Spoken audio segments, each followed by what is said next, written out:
Oi pessoal, tudo bem? O vídeo de hoje está sendo gravado para dar algumas dicas do que vocês podem fazer após um paciente ter tido um AVC, mas isso numa fase aguda, assim que ele acabou de ter o evento, e aí para ajudar, na recuperação. Essas são medidas que podem ser feitas logo após o evento, mesmo dentro do hospital, assim que ele tiver ou saiu da UTI ou na própria UTI. Só que a gente lembra que na medicina não existe uma relação direta, tipo 2 mais 2 igual a 4. A gente tem diversas condicionais e essas são muitas questões que podem modificar o estado do paciente e, consequentemente, a sua recuperação. No caso do AVC, depende da gravidade, do tipo, da extensão, da idade desse paciente, das comorbidades que ele tem, o tempo que ele vai ficar internado. E isso tudo, vai implicar aí como que ele vai se recuperar. Mas todas essas dicas que eu vou trazer é um padrão que aí pode ajudar, tá bom? Bom, a maior premissa que a gente tem na reabilitação é não trazer maiores problemas, não ter mais complicações, porque assim, infelizmente acontece. E esse paciente, tudo que ele menos precisa é ter mais problema.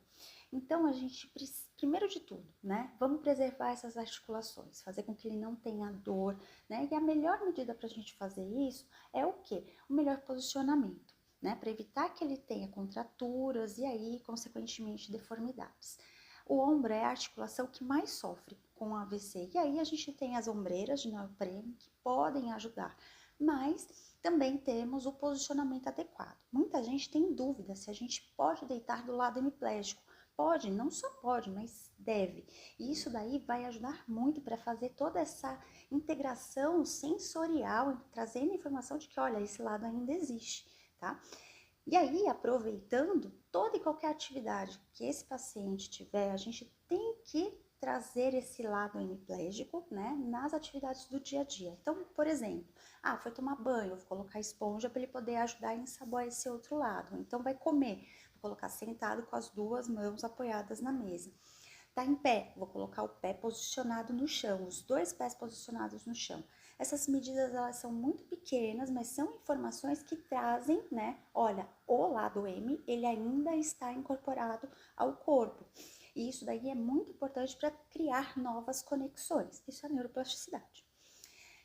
Além disso, a gente sabe que esses pacientes evoluem com muitos outros problemas, tipo infecções. As mais comuns são o quê? Infecção urinária e a pneumonia.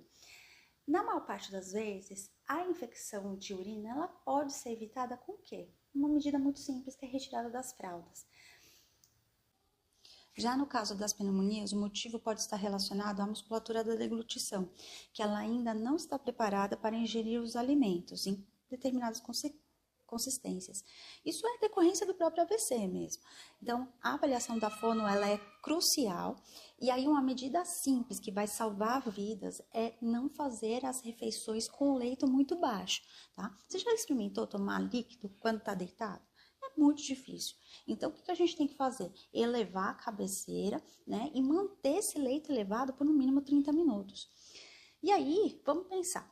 Se eu tô deitado, eu consigo expandir o meu tórax tanto para cima quanto para os lados. Se eu estiver com uma pessoa desencostada, da cama ou então da cadeira, eu já consigo expandir tanto para frente, para os lados, para trás. E aí eu facilito muito mais a ventilação e a troca dos gases. Infelizmente, quando a gente fica, numa condição grave, a gente tem as angiectasias. E aí, nesse momento, os nossos alvéolos, eles não conseguem expandir, eles vão estar colapsados. E aí, a chance de ter infecção, nessa região, ela é muito maior. Então, uma boa opção é a gente conseguir fazer com que esse paciente fique desencostado para conseguir fazer a melhor expansibilidade, do tórax e evitando que a gente tenha as infecções pulmonares. Um outro ponto muito importante é a gente evitar maiores deformidades. O pé, ele infelizmente tem a tendência a ficar com o pé equino, que é o pé com a ponta para baixo. Você já reparou como é que é o pé do cavalo? Ele não apoia o calcanhar no chão, É só na ponta do pé, como se fosse o pé da bailarina. Então, é por isso que é chamado de pé equino. Como que a gente faz para evitar? posicionando, né? Fazendo com que o pé fique com a ponta voltada para cima. A gente tem algumas possibilidades para fazer isso. O melhor são as órteses, mas se não é possível, aí a gente pode colocar um anteparo, né? Para fazer com que isso fique melhor posicionado. Mas o simples fato de quando você está em pé, ficar com os dois pés apoiados no chão, isso já é uma ótima, né? Forma da gente conseguir reintegrar o sistema aí sensorial, mandando informações de que, olha, o lado hemiplégico ele ainda está funcionante. A gente precisa ter uma rotina também, né?